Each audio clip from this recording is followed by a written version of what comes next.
ব্যবস্থাটা রেখে দেওয়া হয়েছে প্রত্যেকটি প্রতিষ্ঠান, শুধু হাসপাতাল নয়, সেটা কিন্তু আগের মতোই রয়ে গেছে। কারণ আমরা সময় পাইনি এবং আমরা প্রপার প্রসেসের মাধ্যমে এটাকে পুনর্গঠনের যে সময়টা দরকার সেটা আমরা এখনো পাইনি। তো এখন জরুরি অবস্থা হিসেবে যেহেতু আমাদের অনেক শিক্ষার্থী, হাজার হাজার শিক্ষার্থী এবং জনতা যারা আন্দোলনে অংশগ্রহণ করেছিলেন তারা আহত আছেন, অনেকেই গুরুতর আহত আছেন। তো আমাদেরকে সেই সিস্টেমের মধ্য দিয়ে কাজ করতে হচ্ছে। আমরা চেষ্টা করছি এটাকে যতটা এফিসিয়েন্টলি করা যায় বর্তমান পরিস্থিতিটাকে ট্যাকেল দেওয়ার জন্য, সেটা করার আমরা সর্বোচ্চ চেষ্টা করছি। সরকারের পক্ষ থেকে তো স্বাস্থ্য মন্ত্রণালয় ব্যবস্থা নিচ্ছে, স্টুডেন্টদের পক্ষ থেকেও আমরা একটা তালিকা করে স্বাস্থ্য মন্ত্রণালয়কে প্রোভাইড করেছি। এছাড়াও আজকেই একটা হেলথ ফোর্স আমাদের একটা ছিল, কিন্তু আরও স্ট্রং করে একটা হেলথ ফোর্স আমরা গঠন করবো। প্রত্যেকটা হাসপাতালের সাথে স্টুডেন্টদের পক্ষ থেকে, সমন্বয়কদের পক্ষ থেকে কারা কমিউনিকেট করবে, কারা কোঅর্ডিনেট করবে, সেটা আমরা প্রত্যেকটা হাসপাতালে পৌঁছে দেব।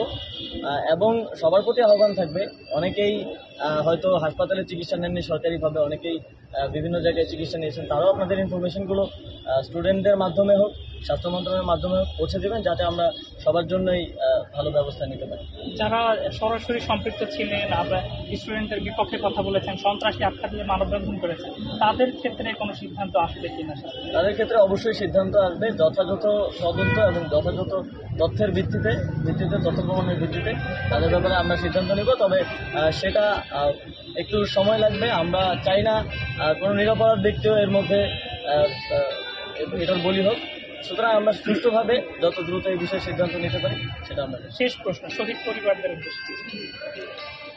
শহীদ যারা আমাদের এই আন্দোলনে শহীদ হয়েছেন তারাই একটা সুন্দর বাংলাদেশ আমাদেরকে উপহার দিয়েছেন, এবং তাদের প্রতিনিধি হিসেবেই এই বাংলাদেশ সরকারে আমরা আছি। এবং শহীদ পরিবাররাই এদেশের শ্রেষ্ঠ পরিবার বর্তমান সময়ে। আমরা তাদের যে আশা আকাঙ্ক্ষা আছে সেই আশা আকাঙ্ক্ষা বাস্তবায়নের সর্বোচ্চ চেষ্টা করে যাব।